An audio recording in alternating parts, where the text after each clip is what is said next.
오늘 우리에게 주어진 성경 말씀은 누가복음 16장 1절부터 18절까지 얘기거든요. 모두 읽고 시작하시는 거 잊지 않으셨죠? 읽어보니까 어때요? 성경에 뭐 이런 말이 있어 하고 의아해 하시는 분들도 많을 텐데, 사실은 이것을 성경에서 가장 이해하기 힘든 구절이라고 그래요. 왜 이해가 힘든가 하면은 여기 비유에 등장하는 주인공의 그 비윤리성을 주인이 칭찬하신 것 같고, 또 한술 더 떠서 예수님은 이 비유를 말씀하신 다음에 이것을 본받아라 하는 그러한 인상을 받기 때문에 많이들 이것이 어렵다고 생각하는데, 그렇지 않죠. 그래서 그 오해를 이해로 바꾸면은 뭐 그렇게 어려운 문장은 아니거든요. 그래서 오늘 제가 준비한 이 교환은 한 절 한 절 이렇게 설명을 하면서 그 오해를 이해로 바꾸는 그런 작업을 했어요. 그래서 우선 보면은 본문이 세 부분으로 나눠지죠. 1절부터 8절까지는 그 비유에 대한 내용이고, 그 다음에 9절부터 13절까지는 그 비유를 생활에 적용하라는 것이고, 그 다음에 14절부터 끝 18절까지는 이 비유를 듣고 옆에서 듣던 바리새파 사람들이 예수님을 비웃었거든요. 아주 부정적인 반응을 하니까 그 반응에 대해서 가르침, 그걸로 끝나는 것이에요. 보면은 우리가 15장에 세 가지의 그 비유가 나왔죠. 그것은 바리새파 사람들을 향해서 회개하고 돌아오라 하는 그러한 메시지였고, 그것에 비해서 16장은 제자들에게 하신 말씀이에요. 그래서 1절이 이렇게 시작하죠. 예수께서 제자들에게도 말씀하셨다. 그러니까 이것이 굉장히 중요한, 누구한테 말씀을 하는가 하는 것이 굉장히 중요해요. 왜 그러냐면은 같은 주제를 가지고도 청중에 따라서 말하는 사람은 표현하는 것이 다르기 때문에 그래야지 이해가 쉽거든요. 그래서 이 정도는 제자들이 넉넉히 이해를 하기 때문에 이것을 비유로 말씀하신 건데, 그 비유 내용이 2절 보면은 그는 이 청지기가 자기 재산을 낭비했다는 소문을 듣고서 하고 시작하죠. 그러니까 어떤 부자가 있었는데 그는 청지기 하나를 두었다. 청지기는 쉽게 말하면은 그러니까 여기에서 보면은 재산을 관리하는, 주인의 재산을 관리하는 관리인이라고 볼 수 있죠. 그래서 아마도 보디발의 밑에서 일하던 요셉을 생각하면 아마 될 것 같아요. 근데 그 요셉은 굉장히 성실하게 해서 주인의 그 신임을 받았는데 이 사람은 그렇지가 못했어요. 그래서 낭비한다는 소문이 돌았거든요. 그러니까 그만둬라 하고서는 이제 해고 통보를 하는 것이에요. 그러니까 해고가 될 때까지는 얼마의 기간이 있었죠. 그러니까 이 사람은 고민을 하게 되죠. 고민하는 것이 땅을 파자니 힘이 없고 빌어먹자니 낯이 부끄럽구나. 내가 이제 일을 그만두면은 실직자가 되는데 어떻게 할까 하면서 고민하다가 한 가지 묘책을 마련했어요. 그것이 3절부터 7절까지의 얘기인데, 자신이 묘책이라는 것이 뭐냐면은 주인의 그 재산을 이용해서 자기의 장래를 보장하려고 하는 그러한 약삭빠른 묘책이죠. 뭐냐면은 빚진 자들을 불러놓고서는 너 얼마 빚졌니? 그러면서 삭감을 해줘요. 자기 돈도 아니면서 이제 탕감은 아니고 전체를 다 하는 것이 아니고 이렇게 깎아주는 거죠. 그러면서 미리 환심을 사가지고 그 채무자들이 자기가 이제 실직했을 때 좀 봐주는 그러한 것을 생각한 것이에요. 근데 그러니까 사람들이 이 문장을 보고 불의한 청지기를 그러니까 9절 예수님이 뭐라 그랬냐면 불의한 재물로 친구를 사귀어라. 요 구절이 난해하다고 그러는데, 이 구절이 나오기 전에 벌써 저는 느낀 것이, 아니 자기가 자기 돈도 아니면서 자기가 채권자의 입장에서 채무자들을 이렇게 선심을 베푸는 거, 이거 자체가 벌써 불편한 것이죠. 우리의 지금 윤리로 따지면은.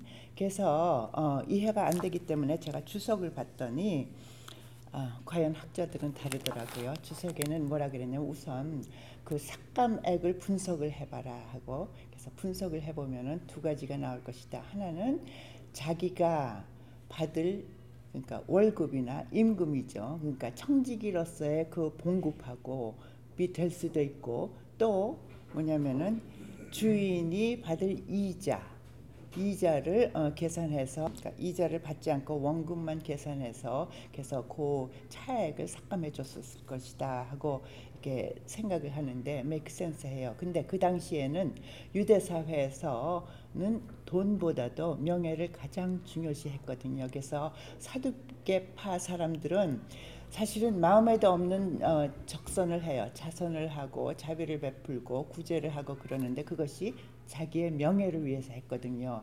그래서 이것이 그러니까 아까 분석해 본 것 같이 이 청직이 자기 월급이라면은 아무 저 칭찬을 받을 만하죠, 그죠? 그래서 주인한테 손해되는 그 금액이 없기 때문에.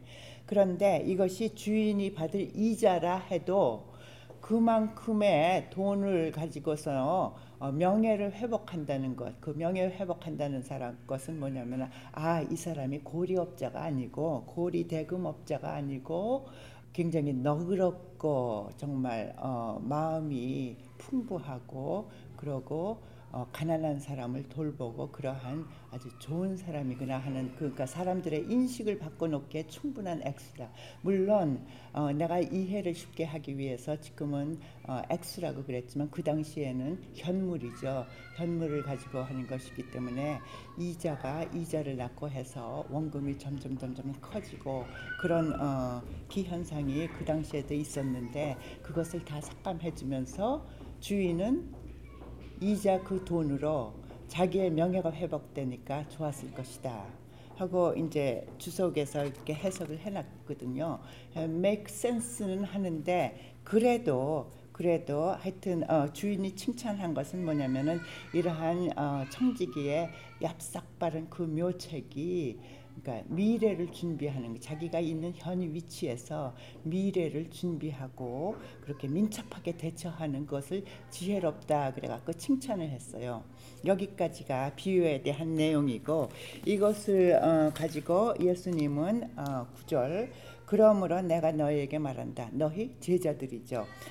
불의한 재물로 친구를 사귀어라 하고 얘기를 하시는 것이에요. 그러니까 여기서 그것을 종합해 보면은 칭찬받는 빛의 자녀, 그러니까 여기서 빛의 자녀와 세상의 자녀들이 자기들끼리 그렇게 미래를 준비하면서 그러는데 너희들은 그것을 본받아라 하는 것이, 여기에서 불의한 재물이 불편하면은 없어질 재물, 그건 뭐 죽을 때 가지고 갈 수 없는 그러한 세상적인 그러한 없어질 재물로 해석하면은 조금 좀 이렇게 이해가 쉬울 것 같아요. 그래서 제가 이 박스를 만들어 봤는데, 그러니까 칭찬받는 크리스천의 삶은 뭐냐면은 세속적인 가진 것을 가지고 영혼에 투자하라는 것이에요. 그러니까 불의한 재물로 친구를 사라. 그러니까 성경에 나오는 친구는 주로 그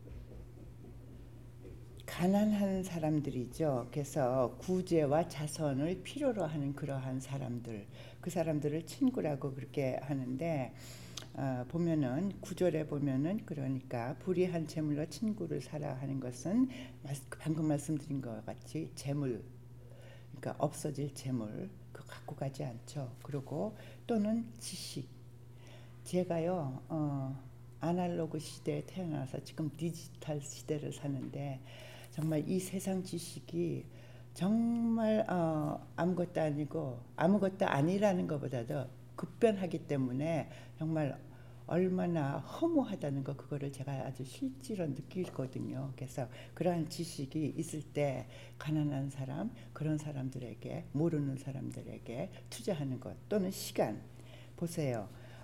여기에서 그러니까 이 현세의 시간이 영혼으로 연결되는 것이겠지만 우리에게 주어진 한정된 시간은 이 세상에 사는 것이죠. 이것을 또 이렇게 가난한 사람에게 투자하라 하는 것이에요. 그러니까 필요한 사람에게, 지식이 필요한 사람에게 시간을 내어서 가르치고 하는 것을, 세속적인 것을 가지고 영혼에 투자하는 것이라고 그랬죠. 그래서 예를 들어서 우리가 VIP를 만나서 그냥 돈을 무스득 쓰죠. 그냥 점심 대접하고 뭐 주고 뭐 주고, 그것이 바로 한 좋은 이해가 되겠죠.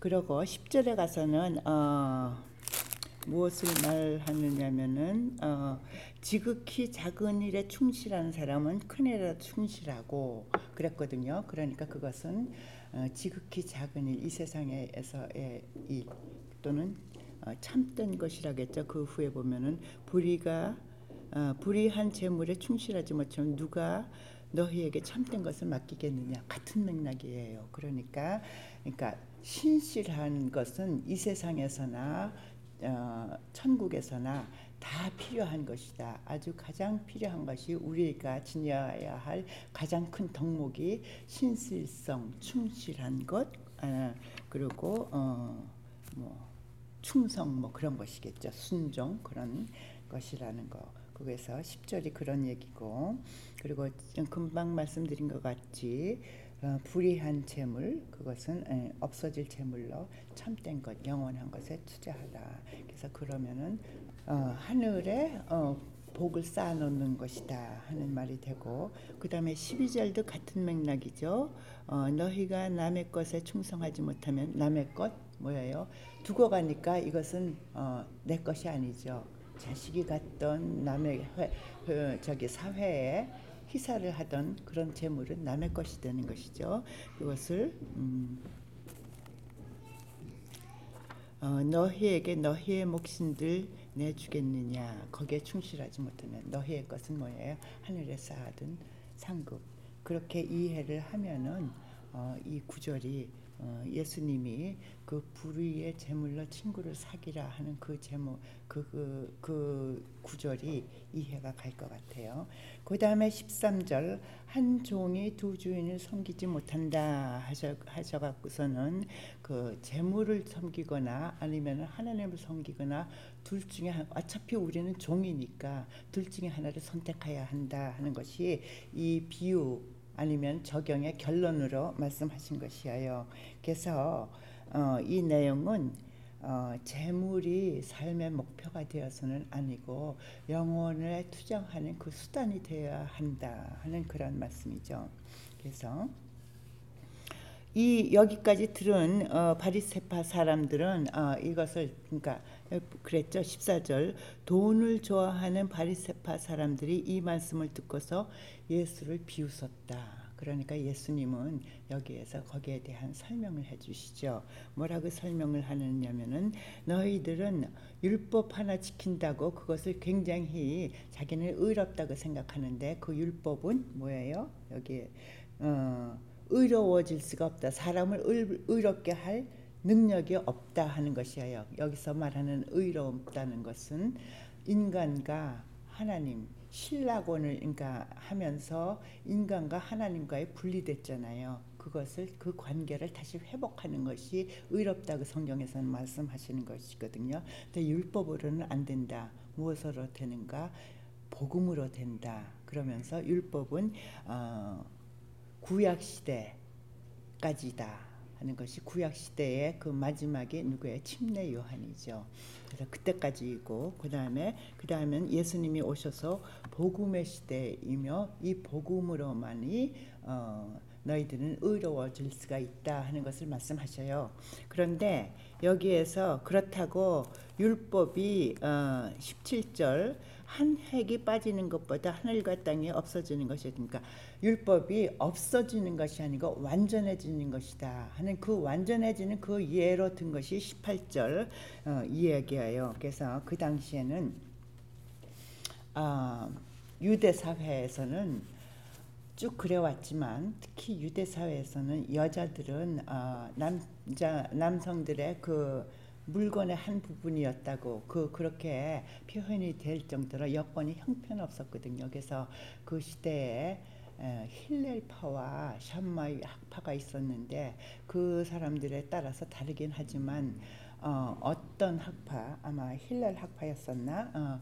그러니까 여자가 부인이 밥을 태워도 이혼의 조건이 됐고 또 그릇을 깨도 이혼의 조건이 됐다. 그 정도로 극단적으로 여자 여권은 없었어요. 그러니까 남편의 물건 취급을 받던 그런 시대인데 이 복음이 들어오면서 그게 아니다. 그래서 보면은 18절에 보면은 여권을 신장해 주죠. 그래서 남성 위주의 사회에 여권이 신장되는 것 같은 그것이 그러니까 그 시대의 절실한 우율법이 복음에 의해서 완성이 되는 아주 절실한 아주 예를 들은 것이에요. 그렇기 때문에 여자인 제가 지금 여기서 왕교사 노릇도 하는 것이고 그렇거든요. 오늘은 여기까지입니다. 감사합니다.